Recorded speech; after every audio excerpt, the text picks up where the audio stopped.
ada titik balik kira-kira tahun 2011 lah, titik balik yang aku ngerasa kok aku capek ya hidup dari meeting ke meeting, lobby ke lobby gitu kan, karena aku manajer marketing gitu. Terus akhirnya aku ngerasa ada titik yang aku udah pengen berhenti dari semua dunia bisnis gitu loh. Tapi ketika diabetes saya bolak-balik masuk rumah sakit karena saya orang juga sendirian kan, masuk rumah sakit dewe, keluar dewe, nanti operasi lagi gitu kan. Dan aku suatu hari minta betul, ya Allah berikan aku obat yang aku nggak ada mudorotnya, yang nggak perlu tergantung obat. Itulah kemudian aku dipertemukan dengan ketofastosis. Tadi yang penyakit-penyakit Mbak Ida itu dari yang sudah lama dilakukan normal itu sekarang semuanya. Really? Aku normal. Diabetesku sekarang gulaku di bawah 100.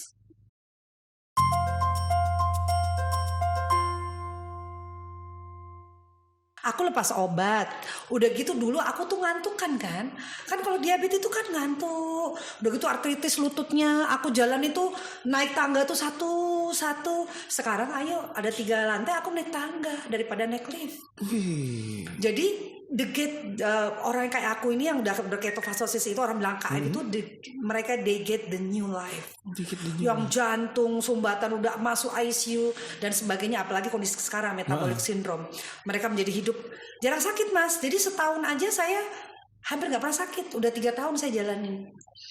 Nah disinilah kemudian kita ketika berketo lifestyle kita baru nemu banyak makanan yang kita susah cari.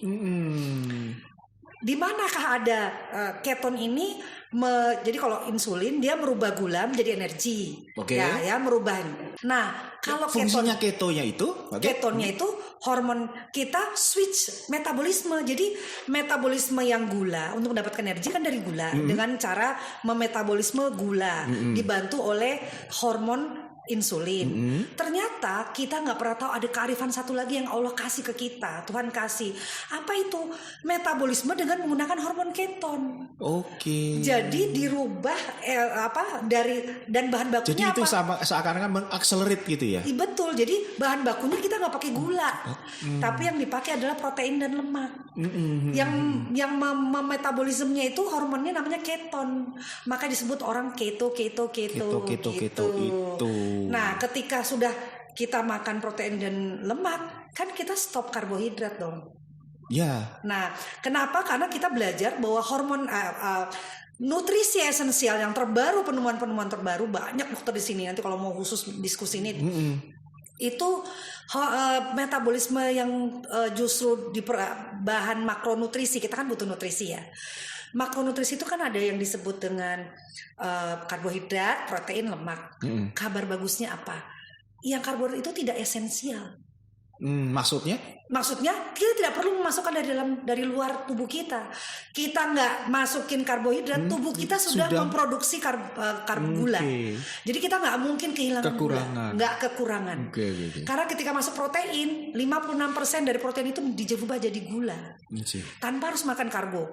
Hari ini kita lihat, nah dari penelitian itu didapatkan bahwa pankreas kita itu hanya mampu merubah dengan insulin itu hanya bisa merubah 10-20 gram gula yang masuk. Tubuh kita tuh nggak ngerti ini kue, ini nasi. Yang tahu ngerti. Adalah apa yang masuk. Yang dia tahu cuma ini glukosa.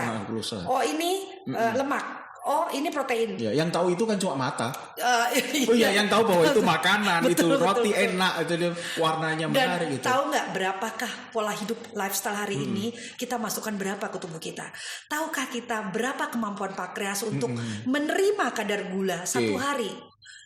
Kabar baiknya adalah cuma 10-20 gram, seperti 1 sendok makan. Itu bukan gula pasir loh ya. Semua yang kita makan yang mengandung gula, tepung-tepungan, kerupuk, nasi, mie, ubi-ubian, pisang dan sebagainya.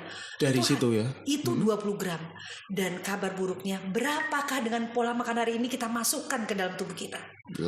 Berapa, Mas? Ayo tebak, Mas. Lebih banyak lagi dari berapa, itu. Mas? Mungkin. Orang Tahiti itu aja bisa hampir 18 sendok makan gula loh Mas. Boba-boba itu, gila itu berapa itu? Oke. Kabar buruknya adalah kita memasukkan tidak kurang dari 300 sendok makanya makan. Tadi a lot pasti. That's why pankreasnya jebol dong. Mengge-mengge. Masuk lagi gula. Aduh gue udah gak kuat kata insulin. Gue gak kuat. Akhirnya apa? Ketika tidak kuat, dia tercecer di darah. Insulin tidak itu. mampu. Ketika tercecer di darah, dia mengentalkan darah. Dia membuat plak-plak. Kayak kita manasin gula pasir di kompor, kan jadi karamel tuh mengeras, itu yang disebut dengan glikasi. Karakter gula, dia punya karakter glikasi. Dokter lah, bukan dokter, gue nggak ngerti. Pokoknya gitu lah kira-kira. Oke, jadi itu yang menjadi background. Dan ketika orang keto, aku lihat orang-orang keto tuh carinya kesulitan, susah, makannya nggak mudah. Bakso bertepung dong, gitu kon. Somai bertepung dong, empek-empek apalagi, terus apa ya, Kentucky tepungnya gitu kan, kerupuk semua, cake apalagi.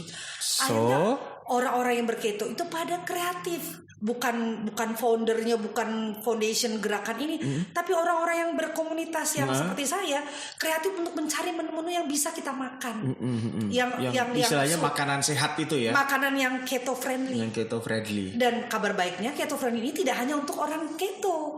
Kalau untuk siapapun. orang umum, siapapun lebih baik. Dan kabar bagusnya lagi, dia nggak bikin gendut.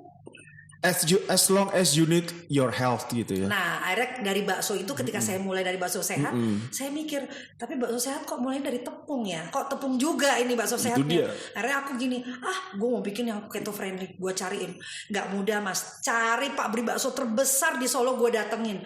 Gue mau maklon, bisa nggak bikinin bakso? Aku beli dari sini aja daripada gue harus bikin. Iya. Yang nggak pakai tepung, ya nggak? Kalau berpikir bisnis gue yang lama bener. tuh, ngapain gue harus bikin gitu? Iya. Tak seru bikin. Nggak jadi bu, lembek, nggak mungkin bisa jadi kalau nggak pakai tepung. Dan itu rupanya peluang. Akhirnya gue coba. Akhirnya gue dapet yang bagus. Dan orang kalau makan menemukan bakso, formula bagaimana membuat bakso yang jadi bakso ini nggak pakai tepung. Nggak ada tepungnya, 100% lagi. No at all. Nggak ada sama sekali. Kita bikin bakso tahu juga nggak ada tepungnya sama sekali. Jadi bikin langsing, aliran darah lancar ya gitu. Dan yang penting enak banget. Enak, iya tadi saya juga makan tadi.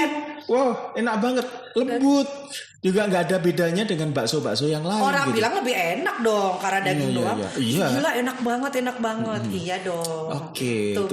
Oke, jadi sejak itu kemudian Mbak Ida mulai istilahnya tapi terpaksa memproduksi sendiri. Produksi sendiri dan maaf marketnya masih kecil sekali kan sebetulnya niche banget kan. Benar. Karena bakso aja sudah kecil, ini lagi bakso sehat aja udah kecil mas. Bakso sehat nggak pakai micin. Aku pengen itu keto tapi organik juga. Kalau di kalangan orang-orang keto juga lebih mengkampen makanan real food. Iya. Jadi kalau bisa tuh ya tidak terlalu beda dengan kita makan ayam yang dimasak. Bakso yang umumnya pangan olahan itu sudah syarat dengan bahan sintetis. Itu dia. Kan gitu. Berarti kan harus mencari bahan-bahan yang benar-benar health, berarti benar aman istilahnya. Betul, harus cuma nyarinya kan susah. Gitu loh. Dan ini sebetulnya sederhana banget bumbunya. Percaya nggak percaya, semua orang bisa. Cuma 5 macam. Itu rahasia, bukan rahasia itu jadi.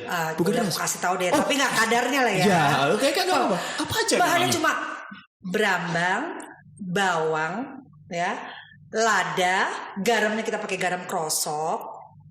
Terus pakai penyedap alami kayak kaldu-kaldu jamur gitu yang organik. Cuma 5.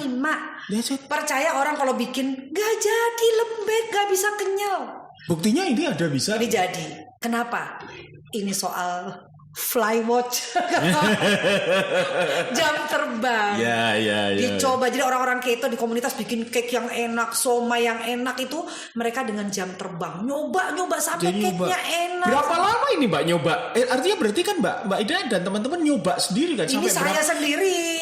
Sendiri? Ada teman satu waktu bukan, itu di awal. Artinya kalau Mbak Ida memang sendiri, berapa kilo dan berapa lama Anda istilahnya harus melakukan eksperimen ya? Nggak lama sih mas, karena memang keluarga kan saya begitu masuk gak jadi. Oke, kita buat lagi. Ya. Gak jadi. Tapi kan sering-sering bikin lagi ya, mungkin sebulan 2 bulan sudah dapat. Dan dalam perjalanan itu kita tadinya masih pakai karagenan. Karagenan itu pengenyal, tapi yang alami, karagenan alami. Terus kita masih pakai psyllium khas, serat yang import dari luar negeri. Nah, perjalanan ke sini ada yang mengingatkan, Mbak, di luar negeri tuh karagenan udah dilarang loh gitu. Oke, Itu suka jadi dipakai terus orang kemudian nggak keto. dipakai lagi. Jadi ini Nggak sudah pakai, free juga. Free, sudah tidak ada.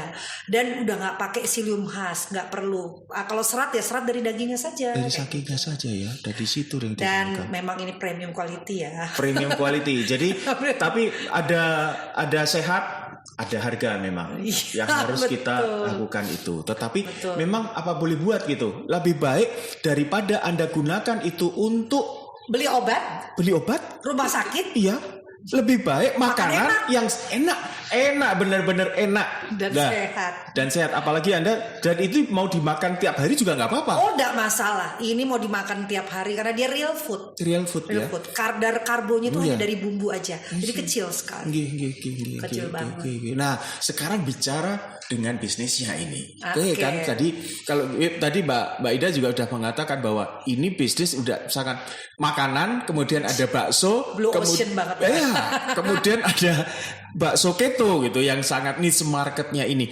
Bagaimana Mbak Ida kemudian istilah apa ya, memasarkannya? Nah, kalau memproduksi oke, sudah gak masalah lagi karena produknya sudah ada. Bahkan berapa tadi? 20 berapa jenis? 23. 23 jenis Dan varian pasti akan yang tambah ada. lagi. Dan masih akan Tambah lagi. Karena aku nggak berhenti inovasi. Selalu pengen bikin yang baru lagi apa. Gitu. oke. Nah, dengan 23 varian dengan 23 jenis produk itu bagaimana pemasarannya Mbak Ida?